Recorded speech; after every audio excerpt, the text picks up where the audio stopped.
Issue 239.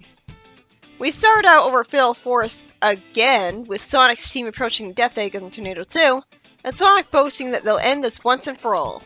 If the comic was well written, they would. Amy wonders why Eggman is just dropping a small invasion force and then leaving, and Tails says he'll probably attack the Nanite City again and asks if he wants him to stop following him.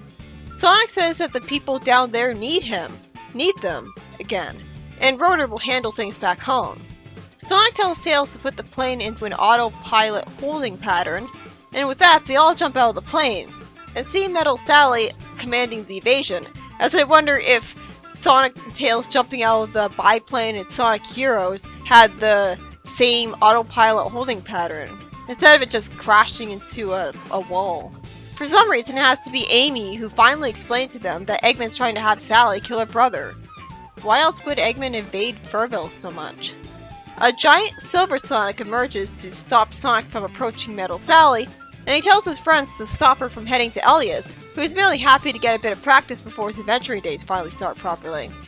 The Colonel, who actually raised Elias, wishes that he'd include him in his greater plans.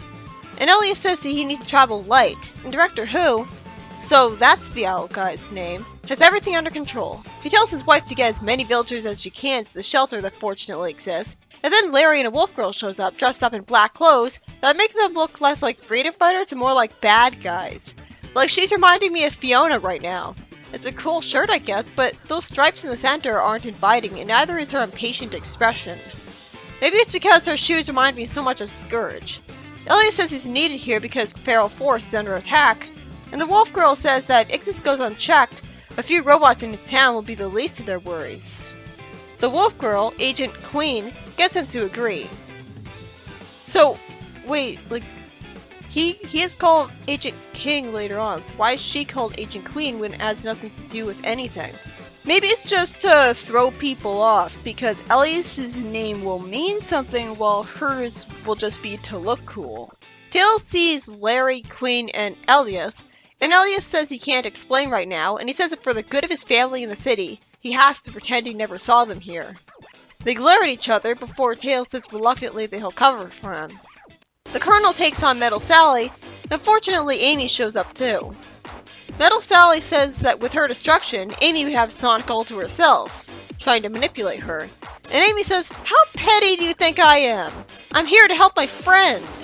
Metal Sally's made to say they were never friends, and Tails spin dashes at her and warns Amy that it's just Eggman's programming talking, with Amy clearly reeling from that and just barely believing him.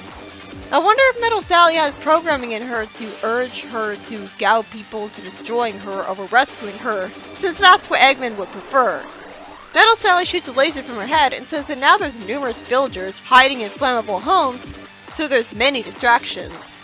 I have a question, why don't the villagers just build homes that aren't made of such flammable materials like hay and straw? Not to mention, just run out of the houses that are on fire and be fine? Do they just not have the materials to do that? They fortunately continue to fight her, and Sonic, after getting thrown through the wall of a villager's house and then destroying some robots, sees T-Pup electrocute Silver Sonic, being useful. Sonic tells it to hold it still while he goes to back up Amy and Tails, who are fighting some robots that were called up. Sonic is told that the village militia is covering the evacuees and attacking robots. Metal Sally leaves, and Sonic says that he can't go after her because the village is burning, and the people need them to help finish off the robots.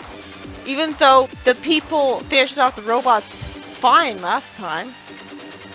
Later, the Colonel reassures Sonic that they can salvage the empty egg ponds for materials, and they can thank Eggman for the nice metal roofing tiles, which shouldn't be so flammable. Sonic complains about not getting to see Elias after he saved his life again, and Tails tells him to trust him on this and let it go. The two friends glare at each other, but fortunately they trust each other like true friends would, so I don't have to worry about that. The story ends with Elias in a UFO, seeing the Death Egg approaching the Nanite City, which has Rotor's team ready to defend it. This issue is by Ian Flynn, and it's about Eggman attacking Elias' town again. Seriously, I don't know why this didn't come right after the last time. With Metal Sally getting away because she has Sonic and friends too distracted with the burning town and threatened villagers. At least we got to see T-Pup electrocuting and paralyzing Silver Sonic. It was pretty cool seeing him beat a robot that big. And also liked seeing the villagers try to be proactive and badass again, doing stuff like attacking the robots with axes, and put ropes on Silver Sonic to restrain him. I love these guys. These are the best Mobians ever. Why can't the people of the Nanite City be like them? They have no special powers, but they help anyways. And I'm also glad that when Tails doesn't tell Sonic about why Elise left without saying goodbye, they trust each other happily, instead of getting into an argument over trust issues or anything like in Lost World. It reminds us how strong their friendship and brotherly relationship is supposed to be. I still don't know about Agent Queen's black and green outfit though, because while it looks great for a villain, she's not a villain. It reminds me of Scourge with black and green. You'd think that kind of stylish but intimidating outfit would make people wary of her, and make Elias look bad, looking like he's joined a gang or something.